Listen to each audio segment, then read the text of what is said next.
first attempt, I infused 5 times the amount of Kuvaki required. What? Yes. Safe to say, compatibility won't be an issue for you. You're eligible to join. You're next, Mr. Varka. Sure. Here goes nothing. Alright, let's see it. I'll start where we left off. Whoa, hey, hey, Okay. Excuse me, what the actual fuck are you doing in my house? There you are. I was worried you might stop to collect treasure chests opened by the Sealy along the way. Another conversation I cannot hear. I am delighted to see that you understand what takes priority, and that your adventurer's instinct has not swayed your resolve. Really, I must applaud you for it. Okay, I'll try and keep it short. My senses are telling me that this is where we shall find the entrance to the ruins. Oh, cool! Well, what are we waiting for? Let's open it up and see! I don't think it's that simple, Paimon. A special process is required to open the gate. Oh! Like the place that housed the Eternal Moon's marrow? Nah, we gotta say this. We gotta say the whatchamacallit, the ancient incantation to open it. Miska, Muska, Mickey Mouse. Okay, so what's the plan? And just the short version, if you can. Ah, alright then. I was planning to start with some background on the invention of these techniques. Are you sure you don't want to hear? Fine. Simply put, we need 3 human representatives to successfully undergo a process of Kuvaki resonance. Think of it as a test from the 3 moon goddesses to see if the entrants are qualified. Pretty sure Lauma would ace that test. Oh, wait. We need 3 people. Therefore, the most feasible method is not so much to follow the rules, but to figure out how the test functions and find a workaround. I've done some research, and it turns out the mechanism is rather crude. We'll simply need humans to stand before it who have sufficient Kuvaki energy within them. I'm with you so far. How do we get the Kuvaki in them? The easiest way would be transfusion. Take some Kuvaki from Nod-Krai's soil, put it into the bloodstream, and get it circulating in the body. Wouldn't that be painful? So we're going to cheat on the test? Yep. Precisely. Huh? Huh? Sorry? No, that's not it. I suddenly had an idea. Oh, what is it? You gonna cut yourself again? It's about Moon Prayer Night. I figured out a way for Kutar to join in the festivities. But as Paimon said, we need to have our priorities straight. Let's get back to the test. Anyway, is this really the best method we have? If you think that's dangerous, wait till you hear the other methods. I'd be more than happy to go through them if you'd like. Very well. No. Kuvaki transfusion it is. So, before we execute our plan, I will perform a simple test of my own to see who is compatible and who is not. The participants must remain stationary while the Kuvaki circulates and bonds with them, and they mustn't eat or drink. Shut the anything. fuck up! What? No eating or drinking? Wait, actually, wait. I missed that part. That's some hardcore fasting. They'll all be monks by the time they're through. And how long will we have to keep that up? 3 days. 3 days! Fasting? What are they talking about? I can do it, I guess. Really? Don't you want to think this through? No. Haha, count me in too. 3 days without food? I can handle that. Then we'll start with you first, traveler. Please step forward. Am I about to die? How's it going? Do you feel anything? No.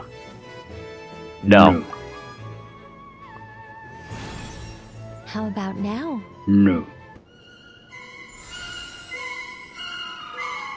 And now? Whoa, hey. What about now? No. You guys, it's not a competition, you know. All right, I'm officially impressed. Even as a descender, you can withstand far more than I imagined. In my last attempt, I infused 5 times the amount of Kuvaki required. What? Yes. Safe to say, compatibility won't be an issue for you. You're eligible to join. You're next, Mr. Varka. Sure, here goes nothing. Alright, let's see it. I'll start where we left off. Whoa, whoa, whoa, whoa, whoa, whoa, whoa, whoa, hey, hey, Okay. hey! Oh. How's it going? No, not great. I kind of want to puke. Okay. You think this is funny? I just lost to a young lady in an arm wrestling contest. I'm never gonna live that down. My apologies. I'll lower the concentration and try again. I'm not as dizzy as last time, but I can still feel it pulsing around. In that case, you wouldn't be an ideal choice, Mr. Varka. No surprises here, Miss Smoonchanter. You're perfectly compatible. You may join. I'm getting a slight headache. Over. Oh, I'm itching all over. Huh? I know just... Well, are you gonna start a walk? I don't think... You know what? Is something the matter? You know what? Does artificial life forms count? The candidates have to be Oh. I guess that rules me out too. Huh. Everyone except the Moonchanter got beaten. I don't need to feel so bad after all. How about I contact the Knights of Favonia's garrison in the Wave Chaser plane? Shame that Lohan's already left. And that guy's even tougher than I am. What? Was this a Varka downscale? I'm super surprised that Columbina isn't her actual name, though. I think it really suits her. Moon Prayer Night is getting closer by the day. We're running out of time. We need to look for other candidates. Then allow me to try. Huh? What are you doing here? Who invited her? Zandrone has been keeping an eye out for something like that, so she informed me. Oh. When can we begin? We can begin right away. Then it seems we shan't need to look for additional candidates after all. Alright, let's do this. I'm ready as well. One eternity later. Wow! It really opened! It took that much effort. So that's what all this is about. Come, let us enter. Wait. It might be best to Holy Jesus! They will head in soon. They will need to enter this gate. She's gonna try to enter the gate. Gets rejected. Huh?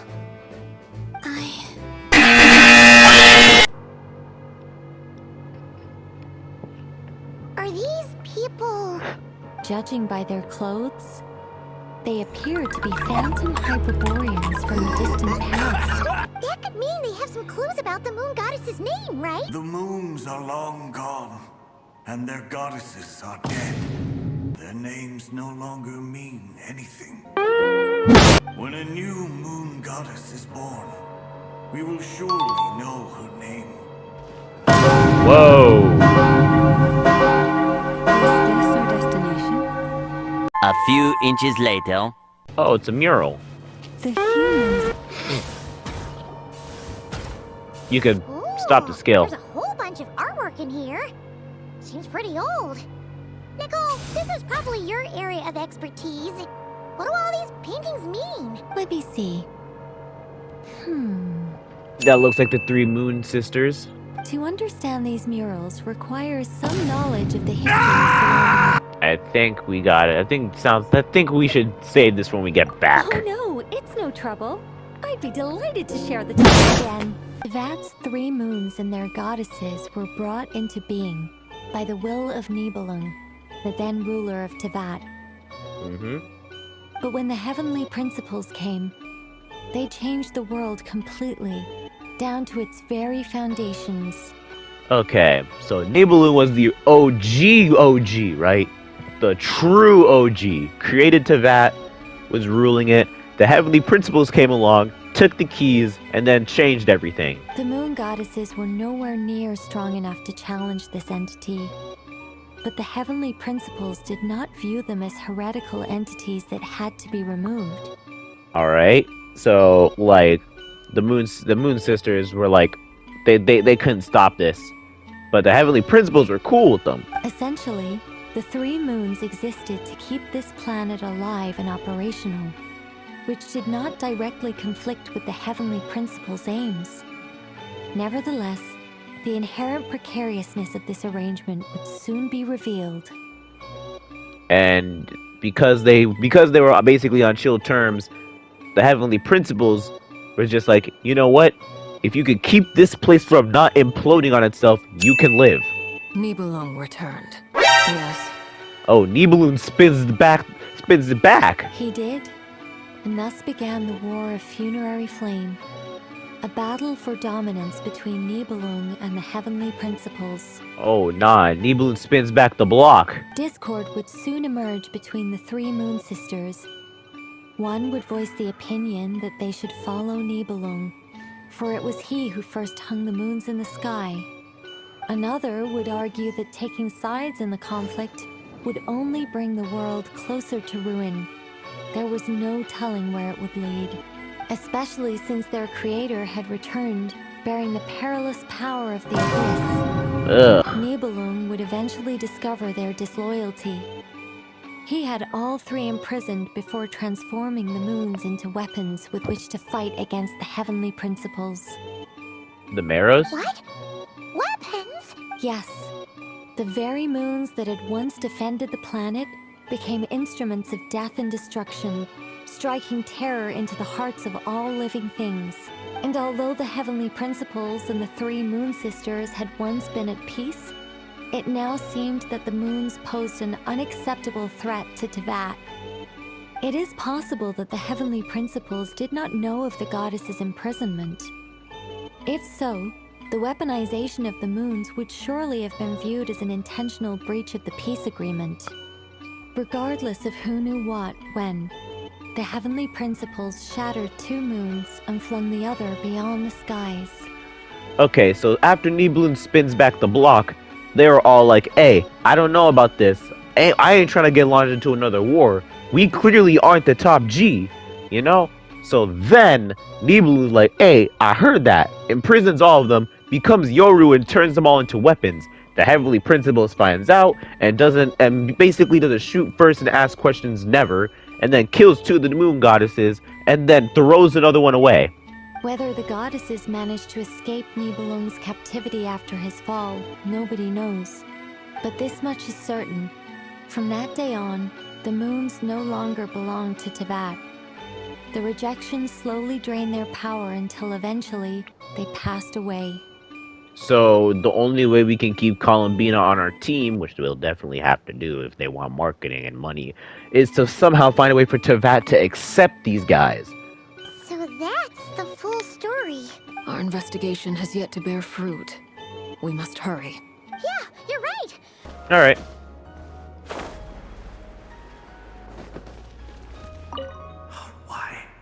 Why do the creators remember his words? We must change. Should we trust him to keep his promise? We have to. There's... Wait, that's odd. Who is he? Is something wrong?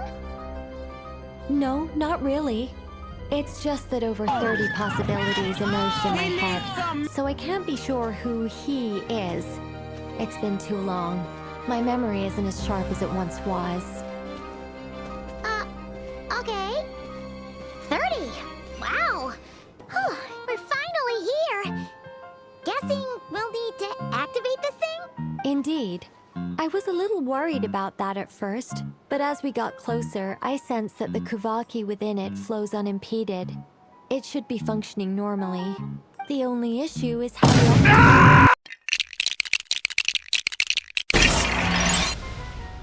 The The one device of is mine. running. It's hard to believe that the ancients were capable of constructing such things. Seize our destination! Shut the fuck up! This looks like a domain. Whoa. That is indeed a moon. This is where the people of Hyperborea communicated with the moons.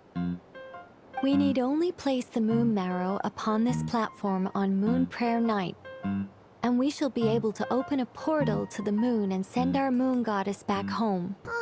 That's not the only issue here. This is the end of the line, right?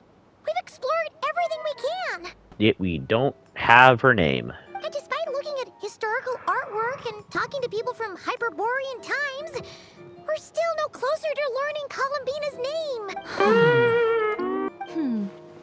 If it's not too much trouble, could you tell me exactly what Alice said to you about finding her name? Oh, sure. What she said was... Then your first job is to find it. As a moon goddess, I'm sure she must have a name she identifies with. Neither Columbina nor Kutar is her true name, and she's never really accepted either of them. Is it not also possible that she has never had a true name? Not at any point in history? Wait. Does that mean there's no way to get Columbina back? Well, just because she's never had a real name in the past doesn't mean she can't have one now. Are you saying what I think you're saying? You want us to grant her a name? Yes. Names are anchors that connect us to the world. If she doesn't have one already, then all we have to do is create one. No. So, close your eyes and picture the moon goddess in your mind. If you were to call out to her in this moment, what would you say? Columbina. Columbina. Paimon will call her Columbina too. Well, she has long forsaken everything that Kutar represents. I think from now on I should call her Columbina too. Well, it sounds to me like you found your answer. Okay. Are you sure? Is it really that simple? We haven't found her this whole time, and not for lack of trying. For a journey like this, the process is every bit as important as the outcome. Had you not searched far and wide, rejecting every other answer you were offered, how could you have come to an answer you felt was finally correct? Oh, it all makes sense now. This has Alice's fingerprints all over it. Are you suggesting that Mage knew from the start that Columbina never had a real name to begin with? You should hurry. The festive moon has begun to rise. Do not worry, for when you called the name Columbina just now, I could sense that the power within was enough to summon back the moon goddess. The power within what?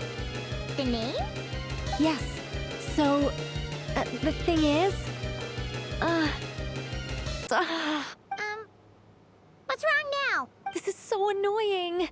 I really want to explain how that whole thing works. Starting from the founding principles of Tevat and... Oh... Shut your mouth! Anyway, you all need to hurry. Last thing, remember how it felt when you called out that name. Then it is agreed. By the name Columbina, we shall find her. Then we'll throw her the best Moon Prayer Night party ever! And at last, we will send her home.